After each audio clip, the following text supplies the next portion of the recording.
4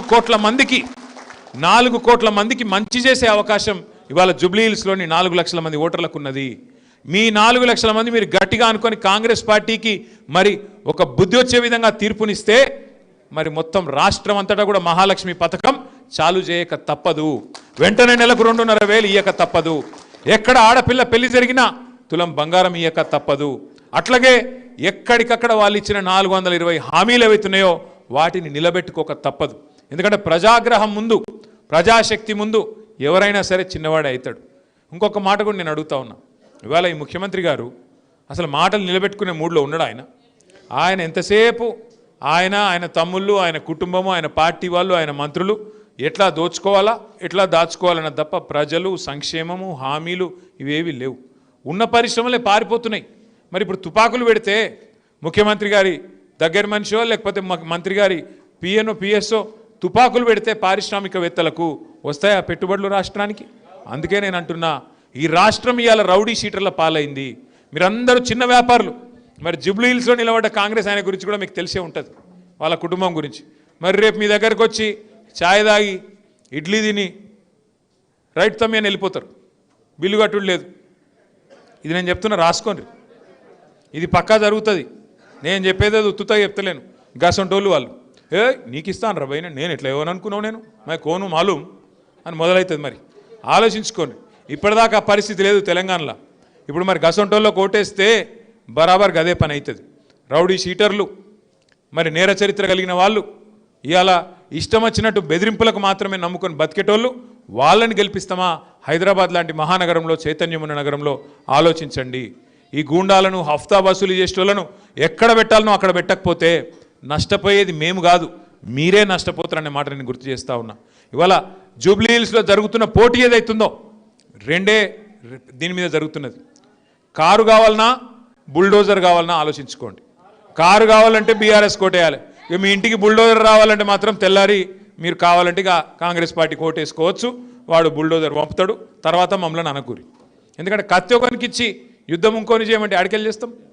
కత్తి వాడికి ఇచ్చి యుద్ధం నువ్వు చేయరాబాయ్ అంటే మేమేం చేయాలి? కాబట్టి మరి కత్తి మాకు ఇవ్వండి, ఓటు మాకు ఇవ్వండి. కత్తి అంటే ఆయన నిజంగా కత్తి ఇచ్చారు, మేము గుండగాలం కాదు. ఓటు నేను చెప్పేది. కత్తి అంటే ఆయన కూడా నిజంగా తలవారు తీసుకొని వస్తే అదో బాధ. ఓటేసి మాకు శక్తిని ఇవ్వండి. ఇచ్చినట్టయితే మీకు ఇచ్చిన మాట నిలబెట్టుకునే అవకాశం ఉంటుంది. మీరు చెప్పారు అన్న, మాకు ఈ జిఎస్టీ సమస్య ఉన్నది, మాకు ఇన్సూరెన్స్ సమస్య ఉన్నది, పోలీసుల వేధింపులు ఉన్నాయి, ఇవన్నిటికీ పరిష్కారం మా కుటుంబాలకు ఒక ధైర్యం దిక్సూచి మాకు ఒక సంక్షేమ బోర్డు ఏర్పాటు చేయమని చెప్పి తమ్ముడు అనిల్ చెప్తా ఉన్నాడు. నేను మీకు మాటిస్తా ఉన్నా, అసంఘటిత రంగంలో ఉండే కార్మికుల కోసం కేసీఆర్ గారు ఈరోజు కాదు, 2004లో ఆయన లేబర్ మినిస్టర్గా ఉన్నప్పుడు ఢిల్లీలో అప్పుడే అసంఘటిత రంగంలో ఉండే కార్మికులు అంటే సంఘటితం కాని వాళ్ళు, ఒక దగ్గరికి రాని వాళ్ళు, ఒక ముద్దకు రాని వాళ్ళు, వాళ్ళ కోసం కేసీఆర్ గారు ఆనాడు 2004లో అంటే 21 సంవత్సరాల కిందట అర్జున్ సేన్ గుప్తా అని ఒక పెద్ద ఎకానమిస్ట్, ఆయన నాయకత్వంలో ఒక కమిటీ వేసినారు. ఆ కమిటీలో మన ప్రొఫెసర్ జయశంకర్ గారు కూడా ఒక సభ్యుడిగా ఆనాడు 2004లోనే కేసీఆర్ గారు కార్మిక శాఖ మంత్రిగా ఆ కమిటీ వేసినారు. దురదృష్టం ఏంటంటే కేసీఆర్ గారు మరి ఢిల్లీకి పోయింది పదవి కోసమో ఇంకో దానికోసమో కాదు, తెలంగాణ కోసం. ఎప్పుడైతే కాంగ్రెస్ తెలంగాణ ఇయ్యదు అని తెలిపోయిందో ఆయన మంత్రి పదవి రాజీనామా చేసి బయటకు వచ్చేసిండు. ఆ అసంఘటిత రంగం కోసం వేసిన ఆ రిపోర్టు, ఆ బృందం ఎక్కడో పోయింది. ఆ తర్వాత మన చేతుల్లో లేకుండా పోయింది. లేకపోతే 20 ఏళ్ల కిందటనే ఇప్పుడు మీరు అడిగే విధంగా హోటల్ కార్మికులు కానీ, అసంఘటిత కార్మిక రంగంలో కార్మికులకు కానీ ఎప్పుడో కేసీఆర్ గారు 20 ఏళ్ల కిందట్లే న్యాయం చేసేటోడు. నేను మీకు మాటిస్తా ఉన్నా, పోయిన 10 ఏళ్లలో మరి మనం అనుకోకుండా ఈ విషయంలో ఒక నిర్ణయం తీసుకునే అవకాశం రాలేదు. తప్పకుండా నేను మీకు మాటిస్తున్నా, ఒకవేళ మనం మాటిచ్చిన తర్వాత ఈ గవర్నమెంట్ కనుక ముందుకొచ్చి ఏర్పాటు చేస్తే సంతోషం, వాళ్ళతో పని చేయిద్దాం. లేదంటే మీకు తెలుసు, నాకు తెలుసు, రేవంత్ రెడ్డికి కూడా తెలుసు, 2 ఏళ్లలో తిరిగి కేసీఆర్ గారి ప్రభుత్వం రాబోతున్నది, పక్కా వస్తుంది.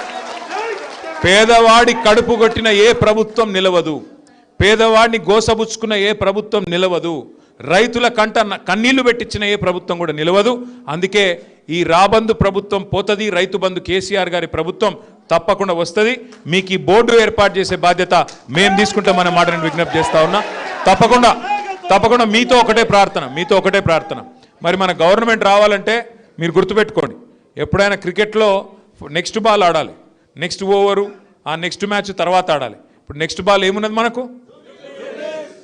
ఇక్కడ జూబ్లీహిల్స్ ఓటర్లు ఉంటే దయచేసి హైదరాబాద్లో ఒక చిన్న పంచాయతీ ఉన్నది, ఒక షికాయత్ ఉన్నది నాకు మీతోని. హైదరాబాద్లో ఉండే ఓటర్లతో బాధ ఏంటంటే మీరు ఓట్లకు రారు. పోలింగ్ రోజు అంటే మీరు ఏమనుకుంటారంటే హాలిడే అనుకుంటారు. హాలిడేస్ అప్పుడే ఇంట్లో అనుకుందాం లేదా సినిమాకి పోదామని వెళ్ళిపోతారు. దయచేసి నేను మీకు చెప్తున్నా, మరి మీకు ఎటువంటి ప్రభుత్వం కావాలి, ఎట్లాంటి ప్రజాప్రతినిధి కావాలి, ఎట్లాంటి నాయకుడు నాయకత్వం వహించాలనే శక్తి మీకుంది, నిర్ణయించే శక్తి మీ చేతుల్లో ఉంది. ఎలక్షన్ రోజు నేను ఇంట్లో వంట, ఎలక్షన్ రోజు నేను సినిమాకి పోతా, ఎలక్షన్ రోజు నేను సెలవు తీసుకుంటా, బయటకేటో పోతా దోస్తులతోని, కానీ మళ్ళీ తర్వాత బాధపడతా అంటే నడవదు. మీరు దయచేసి 11 నవంబర్ నాడు జూబ్లీహిల్స్లో పోలింగ్కి రండి, ఓటింగ్కి రండి. తప్పకుండా కారు గుర్తు మీద ఓటేసి పెద్ద మెజారిటీతో మాగంటి సునీత గోపీనాథ్ గారిని గెలిపించండి. కేసీఆర్ గారి నాయకత్వాన్ని బలపరచండి. తిరిగి కేసీఆర్ గారు వస్తున్నారు అనే సందేశాన్ని 4 కోట్ల మంది ప్రజలకి ఇవ్వండి.